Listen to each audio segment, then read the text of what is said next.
Bismillahirrahmanirrahim. Assalamualaikum warahmatullahi wabarakatuh.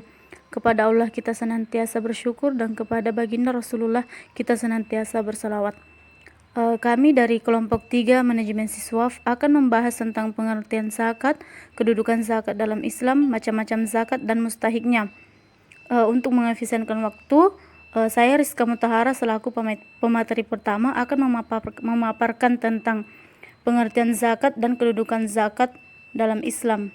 Baiklah, kita masuk di bagian pertama, yaitu pengertian zakat.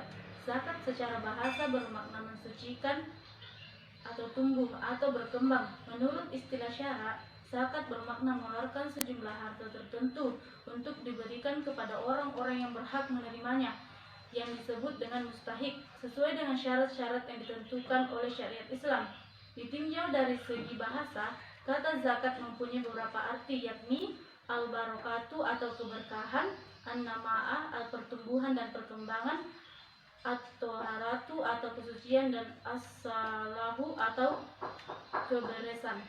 Di samping itu, adapun pengertian zakat menurut Undang-Undang Nomor 23 Tahun 2011 tentang pengelolaan zakat, dijelaskan bahwa zakat adalah harta yang wajib dikeluarkan oleh seseorang muslim atau badan usaha untuk diberikan kepada yang berhak menerimanya sesuai dengan syariat Islam.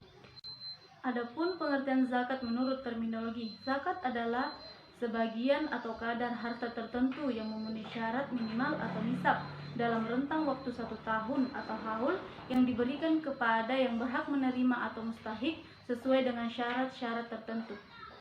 Baiklah, kita masuk ke materi tentang kedudukan zakat dalam Islam. Pertama, yaitu zakat adalah rukun Islam yang ketiga.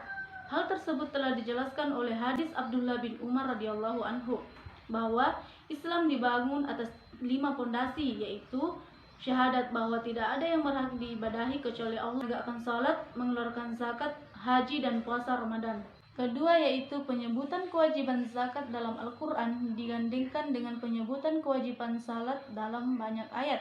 Di antaranya Allah Subhanahu wa Ta'ala berfirman yang artinya, "Dan dirikanlah salat dan tunaikanlah zakat, dan kebaikan apa saja yang kalian usahakan bagi diri kalian, tentu kalian akan mendapat pahalanya pada sisi Allah. Sesungguhnya Allah Maha melihat apa-apa yang kalian kerjakan."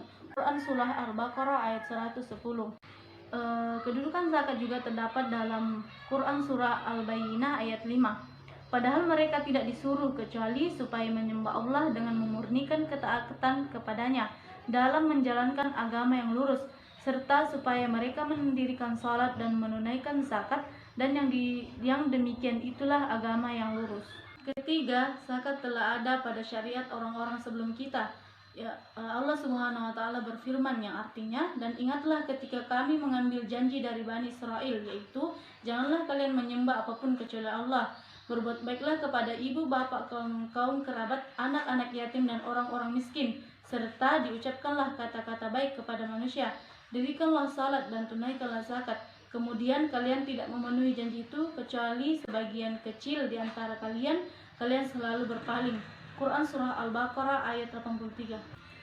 Keempat, tentang zakat adalah sifat khusus bagi orang-orang yang beriman, seperti yang terdapat dalam firman Allah yang artinya, "Dan mereka yang beriman kepada kitab Al-Quran yang telah diturunkan kepadamu dan kitab-kitab yang telah diturunkan sebelummu, serta mereka yakin akan adanya kehidupan akhirat, mereka itulah yang tetap mendapat petunjuk dari Rabb mereka, dan merekalah orang-orang yang beruntung." Quran Surah Al-Baqarah ayat 4-5. Kelima, Rasulullah Shallallahu Alaihi Wasallam menjelaskan rincian syariat zakat dalam hadis-hadis beliau dengan penjelasan yang sangat detail berkaitan dengan jenis-jenis harta yang dizakati, kadar zakat yang dikeluarkan, tempat-tempat penyaluran zakat, dan berbagai pembahasan lain. Keenam, Allah Subhanahu wa Ta'ala mencela orang-orang yang meninggalkan zakat, seperti yang terdapat dalam firman Allah Quran Surah Fussilat ayat 6-7. Dan kecelakaan besarlah bagi orang-orang musyrik yang mempersekutukan Dia, yaitu orang-orang yang tidak menunaikan zakat dan mereka kafir terhadap kehidupan akhirat. Selanjutnya, ketujuh, orang yang tidak memberi makan tergolong ke dalam kaum musyrikin yang bergeliman dosa. Allah Subhanahu wa Ta'ala telah menegaskan dalam firman-Nya, yaitu, tiap-tiap diri bertanggung jawab atas apa-apa yang telah dia perbuat, kecuali golongan kanan yang berada di dalam surga. Mereka tanya-menanya tentang keadaan orang-orang yang berdosa. Apa sebab yang memasukkan kalian ke dalam sakar atau neraka? Mereka menjawab, kami dahulu tidak termasuk orang-orang yang mengerjakan sholat. Tidak pula kami memberi makan orang-orang miskin, dan kami adalah membicarakan yang bersamaan dengan orang-orang membicarakannya, serta adalah kami mendustakan hari pembalasan. Quran Surah Al-Mudassir ayat 38-46. Kedelapan, memurnikan zakat merupakan hal yang menyebabkan hamba dimasukkan ke dalam surga dan diselamatkan dari api neraka. Bagian ke-9 yaitu orang-orang yang tidak mengeluarkan zakat boleh diperangi oleh pemerintah. Rasulullah SAW bersabda, saya diperintah untuk memerangi manusia sampai mereka bersaksi bahwa tiada yang berhak diibadahi kecuali Allah dan bahwa sungguh Muhammad adalah Rasul Allah. Menegakkan salat serta mengeluarkan zakat. Apabila mereka telah melakukan hal tersebut, terjagalah darah dan harta mereka, kecuali dengan hak keseimanan dan hisab mereka di sisi Allah. Assalamualaikum warahmatullahi wabarakatuh. Perkenalkan, nama saya Sasmita, saya dari Manajemen Bisnis Syariah 5A. Di sini saya akan melanjutkan materi dari Saudari Rizka Mutahara, yaitu macam-macam zakat dan mustahiknya. Macam-macam zakat, yang pertama yaitu zakat fitrah. Zakat fitrah merupakan zakat yang diwajibkan terkait dengan bulan suci Ramadan, di mana zakat fitrah ini untuk mensisihkan orang-orang yang berpuasa pada perbuatan yang tidak ada gunanya dengan memberikan makan pada orang-orang miskin dan mencukupkan mereka dari kebutuhan dan minta-minta pada hari raya.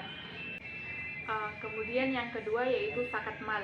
Zakat mal adalah segala sesuatu yang diinginkan oleh manusia untuk dimiliki, dimanfaatkan, dan juga disimpan. Sesuatu ini yang perlu dikeluarkan zakatnya jika sudah memenuhi syarat dan rukunnya. Nah, kita melangkah ke pembahasan selanjutnya yaitu mustahik. Mustahik di sini adalah istilah atau sebutan bagi orang-orang yang berhak menerima zakat, di mana zakat itu sendiri merupakan ibadah yang dilakukan dengan tujuan untuk mensucikan diri, membersihkan harta, dan berbagi kepada orang yang membutuhkan. Perintah zakat termasuk dalam rukun Islam, sehingga hukumnya wajib bagi setiap muslim yang memenuhi syarat dan sesuai syariah. Yang pertama yaitu fakir. Para fakir termasuk golongan utama yang berhak menerima zakat, di mana menurut Imam Syafi'i, fakir merupakan orang yang tidak memiliki harta, benda, atau mata pencaharian. Keadaan ini terjadi secara terus-menerus dan dalam jangka waktu yang lama. Nah, pembahasan selanjutnya yaitu miskin. Miskin di sini adalah berbeda dengan fakir. Orang yang termasuk ke dalam kategori miskin adalah orang-orang yang memiliki harta dan pekerjaan tetapi belum mampu memenuhi kebutuhan hidup sehari-harinya. Nah, yang ketiga yaitu rikab. Rikab adalah memerdekakan budak menjadi penerima zakat bagi yang utama. Budak yang dimaksud adalah seorang muslim yang dijadikan budak kemudian dibeli dari harta zakat dan dibebaskan di jalan Allah Subhanahu wa taala. Kemudian yang keempat yaitu garim. Garim adalah orang yang memiliki utang dan terdesak mencari pinjaman untuk memenuhi kebutuhan sehari-harinya, baik kepentingan pribadi, sosial, maupun agama. Ada dua jenis garim. Yang pertama yaitu garim limaslahati nafsihi, yang terlihat utang demi kepentingan atau kebutuhan pribadi. Kemudian kedua yaitu garim li isliha dasatil, yang terlilit utang karena mendamaikan manusia, suku, dan kabilah. Mualaf yaitu adalah orang muslim yang imamnya masih lemah tetapi memiliki pengaruh terhadap kaumnya, atau sebutan bagi orang yang baru memeluk agama Islam. Kemudian fisabilillah. Fisabilillah adalah orang yang berjuang di jalan Allah demi mengharapkan ridha. Orang yang masuk dalam golongan ini, baik kaya maupun miskin, berhak mendapatkan zakat. Namun perlu diingat bahwa di masa kini jihad fisabilillah tidak selalu berarti perang. Kemudian